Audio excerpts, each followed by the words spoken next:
नमस्कार, news India देख रहे हैं आप। आपके साथ मैं हूं चारुल शर्मा। बुलेटिन की शुरुआत एक बड़ी खबर के साथ कर रहे हैं। पटना से इस वक्त की सबसे बड़ी खबर, जहां पर पूर्व सीएम राबड़ी देवी के घर पर सीबीआई की टीम पहुंची है।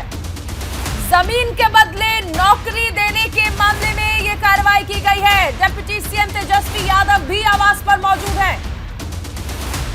बड़ी खबर पटना से आ रही है, जहां पर पूर्व सीएम राबड़ी देवी के आवास पर सीबीआई की टीम पहुंची है। डिप्टी सीएम तेजस्वी यादव भी देखिए इस दौरान घर पर मौजूद हैं।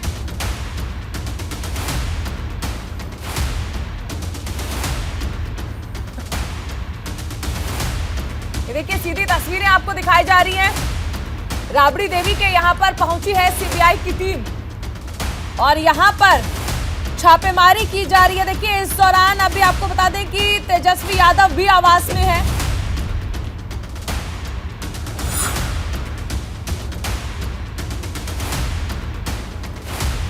राबड़ी देवी के आवास पर पहुंची है सीबीआई टीम।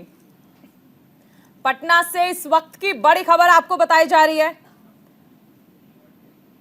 हालांकि कितने अधिकारियों की टीम अंदर गई है ये अभी साफ नहीं हो पाया है, लेकिन फिलहाल ये बड़ी खबर है। सहयोगी संजीव हमारे साथ जुड़ गए हैं। संजीव, बड़ी खबर है, पूर्व सीएम राबड़ी देवी के आवास पर पहुंची है सीबीआई की टीम। बिल्कुल, देखिए ये खबर कुछ देर पहले आई है और इसमें अब कह सकते हैं कि पूरे राजनीतिक गलियारे में हड़कंप मच गया है। सीबीआई की टीम पहले भी जो आपको जानकारी होगा कि जमीन के बदले नौकरी, आईआरसीटीसी का ये पूरा जो मामला था, इसमें सीबीआई पहले भी पूछताछ कर चुकी है और अब कहीं न कहीं ये इस पूरे मामले में शिकंजा कसता जा रहा है। कई सारे मॉल्स थे और जो बन रहे थे उस पर भी ईडी का भी शिकंजा है। तो एक तरह से कह सकते हैं कि अब कहीं न कहीं संकट गहरा रहा है, क्योंकि जिस तरह से सीबीआई पूरी चीजों को आज खंगालेगी कि आखिर जो जमीन के बदले नौकरी का जो मामला था उसमें किस तरह से।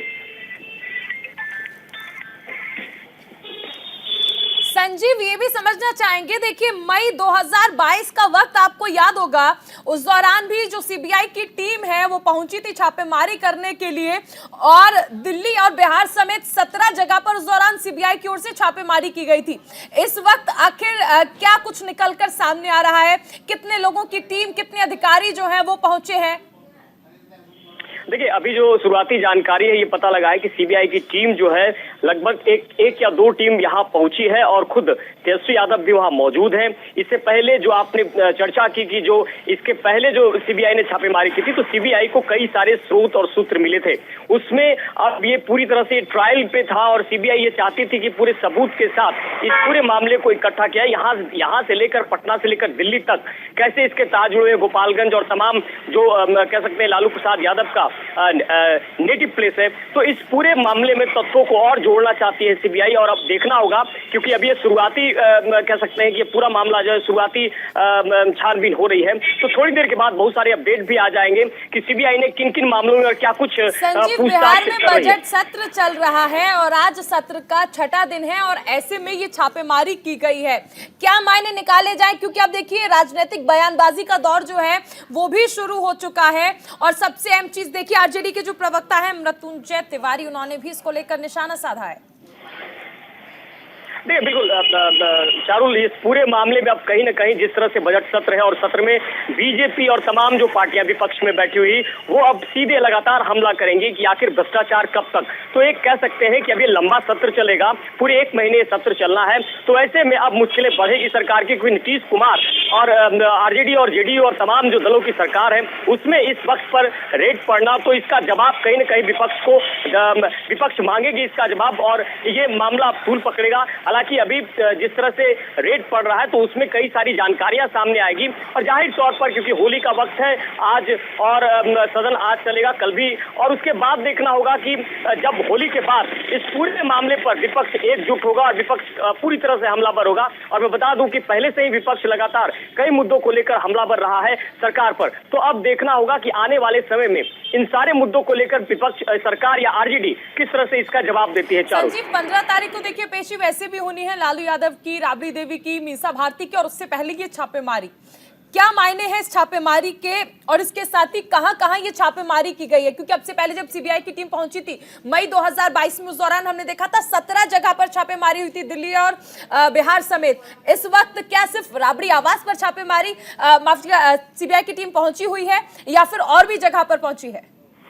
देखिए, सबसे पहला सवाल जो आपने किया कि जो अगला जो डेट पड़ा है उसमें खुद लालू प्रसाद यादव, मीसा भारती और तेजस्वी यादव इन सबों को मौजूद रहना, और सबसे बड़ी चीज है कि लालू यादव को जो बेल मिला था उसमें आगे क्या कुछ होता है, ये बहुत बड़ी बात है।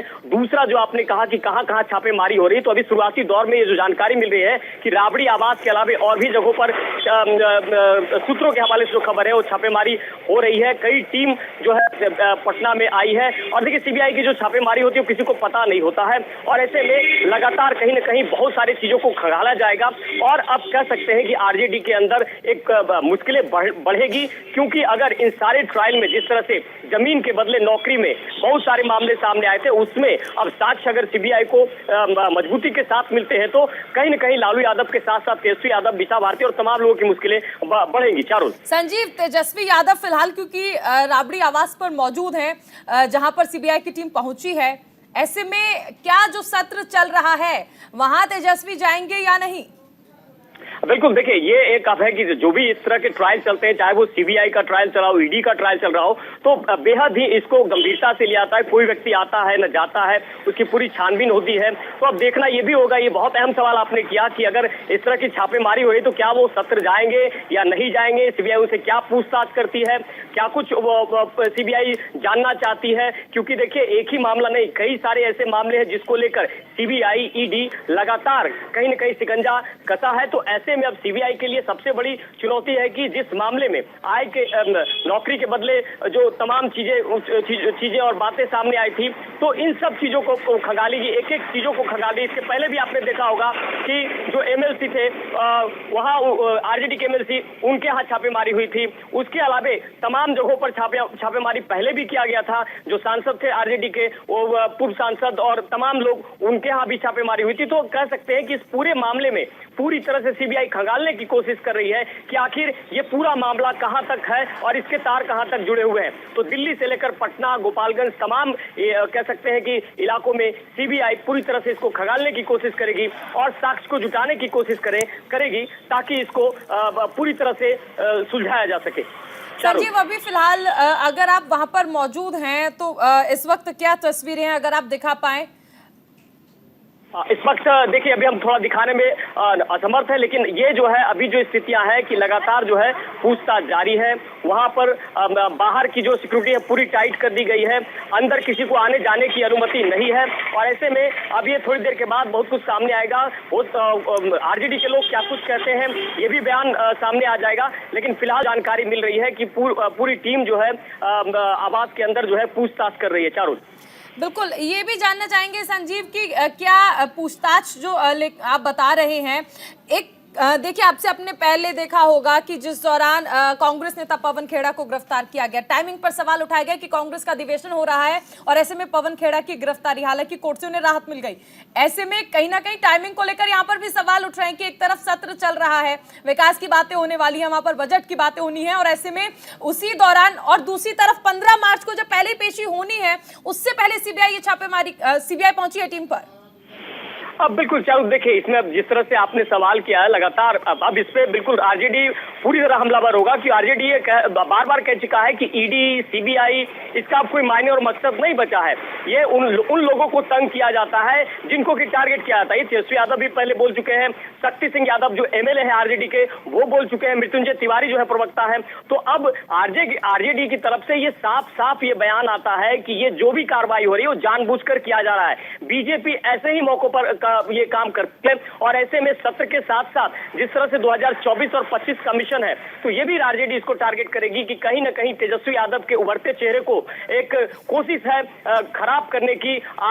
ईडी और सीबीआई और तमाम जो रेड पड़ रहे हैं, इसमें कहीं ना कहीं राष्ट्रीय जनता दल को बदनाम करने की कोशिश है। हालांकि अगला जो डेट पड़ा है, जिस डेट में खुद हाजिर होना है तमाम लोगों को, तो उसमें यह बहुत अहम होगा कि कोर्ट का रुख क्या होता है, माननीय कोर्ट का रुख क्या होता है, ये बहुत बड़ी चुनौती है। दूसरा, इसके साथ साथ जो ये रेड हो रहा है, इसमें अगर सीबीआई को बहुत सारे तत्व अगर हाथ लगते हैं, और क्या कुछ हाथ लगते हैं, क्या कुछ सबूत हाथ लगते हैं, क्योंकि ये बहुत लंबे समय से पूरा ट्रायल चल रहा है, तो ये पूरे अगर मुद्दे को देखें तो जिस तरह से बजट सत्र है उसमें हंगामेदार पूरा बजट सत्र रहेगा और हंगामे की भेंट पूरा सत्र चढ़ेगा, क्योंकि सरकार के साथ साथ विपक्ष पूरी तरह हमलावर रहेगा। और पहले भी आप देख लीजिए कि बिहार में जिस तरह से अपराध और तमाम मुद्दों को लेकर विपक्ष लगातार एकजुट रहा है, बिहार में जिस तरह से जो स्थितियां बन रही है, तो ये पूरी जो कवायद है अब इस रेड के बाद बजट सत्र, आज सत्र के अंदर ये भी देखना होगा कि सत्र के अंदर जो है राष्ट्रीय जनता दल, जेडीयू, वाम दल, ये तमाम लोग किस तरह से विपक्ष का जवाब देते हैं।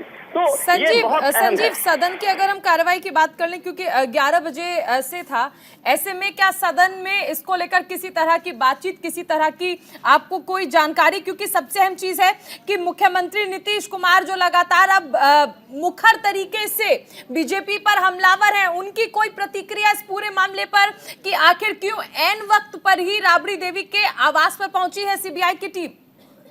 बिल्कुल चालू, देखिए अभी सत्र क्योंकि 11 बजे से इसकी शुरुआत होती है, सदन में विपक्ष के लोग बाहर आते हैं और खुद कहीं कुछ न कुछ मुद्दों को लेकर वो हंगामा करते हैं। उसके बाद 2 बजे के बाद ये तस्वीर साफ होगी कि आखिर आरजेडी इस पर क्या बयान देता है, मुख्यमंत्री नीतीश कुमार इस पर क्या कुछ कहते हैं। तो अभी इस पूरे मामले में कहीं से कोई बयान तो नहीं आया, चाहे वो मुख्यमंत्री की बात कर ले या फिर तमाम बड़े नेताओं की, लेकिन 2 बजे के बाद इस पे लगातार बयान आने शुरू हो जाएंगे कि आखिर इस पूरे मुद्दे को सत्ता पक्ष या विपक्ष किस तरह से। हालांकि विपक्ष लगातार ये कहता रहा है कि भ्रष्टाचार की गोद में आरजेडी हो, जेडीयू हो, चाहे वो नीतीश कुमार हो, चाहे वो तेजस्वी यादव हो, आप देखिए उपेंद्र कुशवाहा लगातार किस तरह से हमलावर है।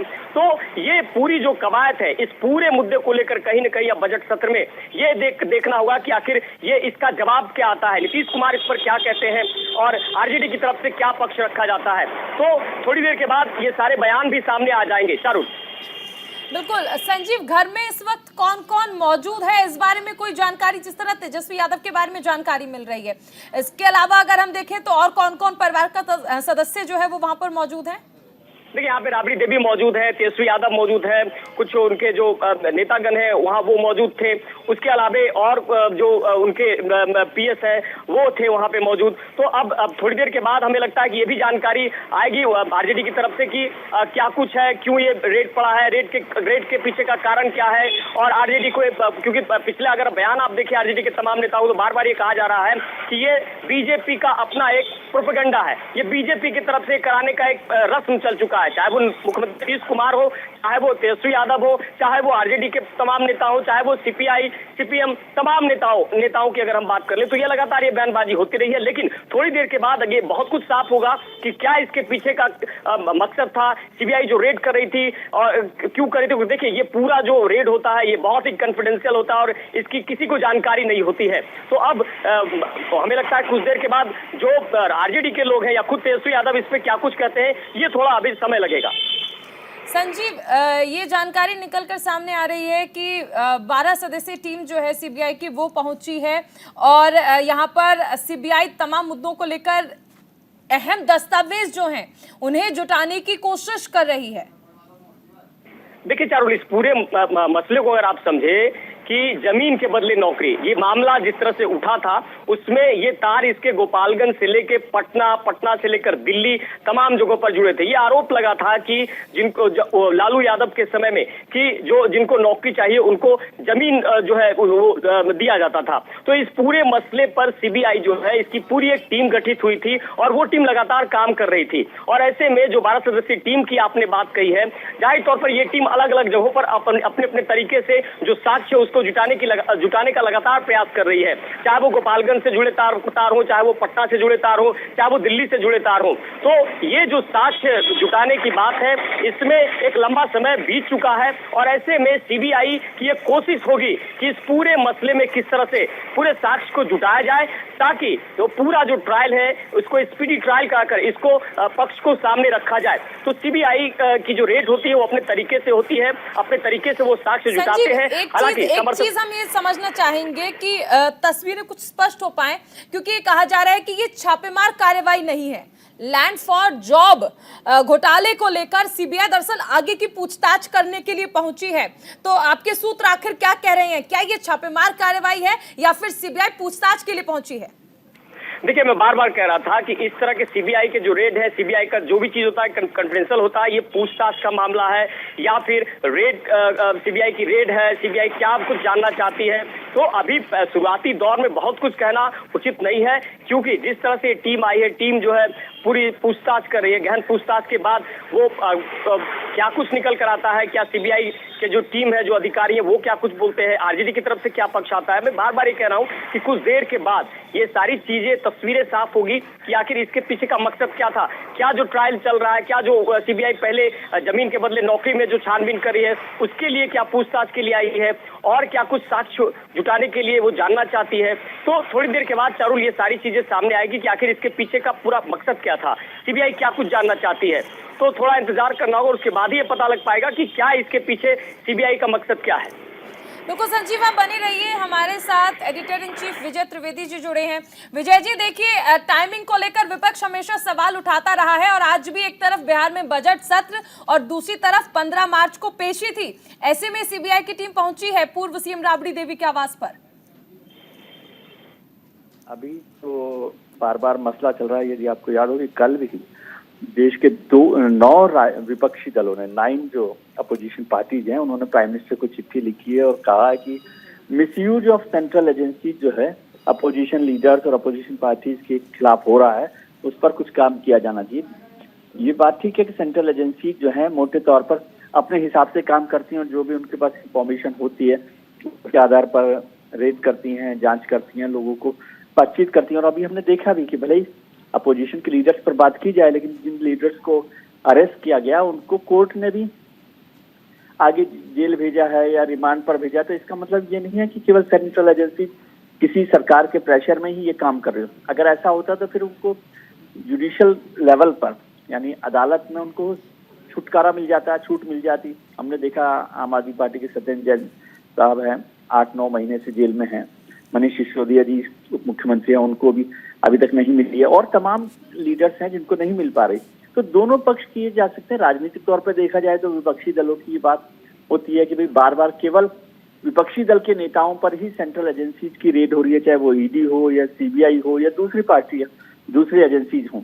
और सत्ता पक्ष में जो लोग होते हैं, इसके साथ साथ ये भी कि जो लोग सत्ता पक्ष के साथ जुड़ गए हैं अपना खेमा बदल कर, तो उनको भी उस तरह से परेशान नहीं किया जा रहा। तो ये लड़ाई चल रही है, और वो चाहे राबड़ी देवी हो या आम आदमी पार्टी के लीडर्स हों या कांग्रेस के बहुत सारे लीडर्स हों। अभी आपने देखा कि छत्तीसगढ़ में जब कांग्रेस का अधिवेशन था, वो भी यही आरोप लगा कि वहां कुछ कांग्रेस के लीडर्स की यहाँ पर रेड की गई, वहां पर सेंट्रल एजेंसीज पहुंच गई। तो ये लगातार चल रहा है, और सेंट्रल एजेंसीज को लेकर राहुल गांधी जो कांग्रेस के बड़े नेता हैं, उन्होंने तो लंदन में भी इस पर बड़ा आरोप लगाया, तो वो हंगामा चल ही रहा है। बिल्कुल विजय जी, लेकिन देखिए, आपने भी जिक्र किया कि कोर्ट में भी विपक्षी पार्टियां जो हैं, देखिए, माफ कीजिएगा, प्रधानमंत्री को उन्होंने पत्र लिखा है। कोर्ट में भी हम देखते हैं, सबसे अहम चीज है कि जिस तरह आपने भी जिक्र किया, और ये चीज एक है कि अगर केंद्रीय जांच एजेंसियां कोई मामला दायर कर रही है किसी दबाव में, जिस तरह विपक्ष कहता है, लेकिन कोर्ट में वो चीजें जो है वो प्रूव हो रही हैं और उस हिसाब से प्रोसीडिंग्स जो है वो आगे बढ़ रही हैं। लेकिन अब इस मामले को आपका, क्योंकि राजनीतिक अनुभव बहुत लंबा है, आप इसे किस तरह से देखते हैं? क्योंकि एक तरफ ये कहा जा रहा था कि छापेमार कार्रवाई है, दूसरी तरफ ये भी कहा जा रहा है कि क्योंकि मामला पहले से ही ये चल रहा है तो सीबीआई हो सकता है पूछताछ के लिए पहुंची हो। जी बिल्कुल, ये मसला तो इंडिविजुअल है। यदि हम देखें तो ये सीबीआई उस पर पहले से ही मसला चला, पूछताछ के लिए वहां पहुंची है। लेकिन जो दूसरा पक्ष जो आपने सवाल किया, वो इसको देखें तो सेंट्रल एजेंसीज के मिसयूज, पावर का मिसयूज जो है करने का कोई पहला का मामला नहीं है। यदि आप देखें तो जब यूपी सरकार थी तो सुप्रीम कोर्ट ने सीबीआई को कहा था पैरेट इन केज। पैरेट इन केज का मतलब है कि सीबीआई जो है पिंजरे में बंद तोता है जो केंद्र सरकार के हाथ में। उस समय यूपीए की सरकार, डॉक्टर मनमोहन सिंह वहां पर प्रधानमंत्री थे। तो इसलिए केंद्र सरकार का केंद्रीय एजेंसियों का दुरुपयोग या इस्तेमाल करने की शिकायतें, आरोप न तो नई बात है, न पहली बार हो रहा, अक्सर ऐसा होता रहता है। बल्कि अभी हमने तो देखा कि राजस्थान में जब अशोक गहलोत की सरकार है, कांग्रेस की सरकार है, वहां जब पिछली बार सत्ता पलट की बात हो रही थी, बगावत हो गई थी, सचिन पायलट साहब जो है अलग निकल गए थे, तो उनके साथ जो लोग थे उनके खिलाफ, खुद के कांग्रेस एमएलए के खिलाफ कांग्रेस सरकार ने जो है सेडेशन का, देशद्रोह तक का मामला दर्ज करा दिया गया था। तो आमतौर पर जो सत्ता में बैठे रहते हैं वो अपनी ताकत का इस्तेमाल अपने पक्ष में करने के लिए करते ही रहते हैं। हमने पश्चिम बंगाल में देखा है, पश्चिम बंगाल में जो लीडर्स टीएमसी के साथ थे वो भारतीय जनता पार्टी में आ गए उस चुनावों के दौरान, जिन पर बहुत सारे आरोप चल रहे थे। अब उन पर कोई मामले नहीं चल रहे, उनकी फाइल ठंडे में पड़ी हुई है। तो ये सारी बातें लगातार चलती रहती है। राबड़ी देवी जी का मामला तो पुराना चल रहा है। लालू जी को, अब आप कहेंगे लालू जी पर भी पहले यही आरोप लगता था कि सेंट्रल एजेंसीज का मिसयूज होता है। इतनी लंबी जेल किसी सेंट्रल एजेंसीज के दबाव में तो नहीं हो सकती ना, वो तो कोर्ट का मामला है। या सत्येंद्र जैन 9 महीने से जेल में है तो वो सेंट्रल एजेंसीज के दबाव में तो नहीं हो सकता। चलिए, बहुत शुक्रिया विजय जी हमारे साथ जुड़ने के लिए और ये पूरा मामला क्या है इस पर जानकारी देने के लिए। इस वक्त आपको दिखाते हैं केंद्रीय मंत्री अनुराग ठाकुर क्या कुछ कह रहे हैं। सोच से बाहर आना चाहिए, उस मानसिकता से आजादी पानी चाहिए। राहुल जी आप भी पा लीजिए। और इसी के साथ इस बुलेटिन फिलहाल इतना ही। आप बने रहिए न्यूज़ इंडिया के साथ।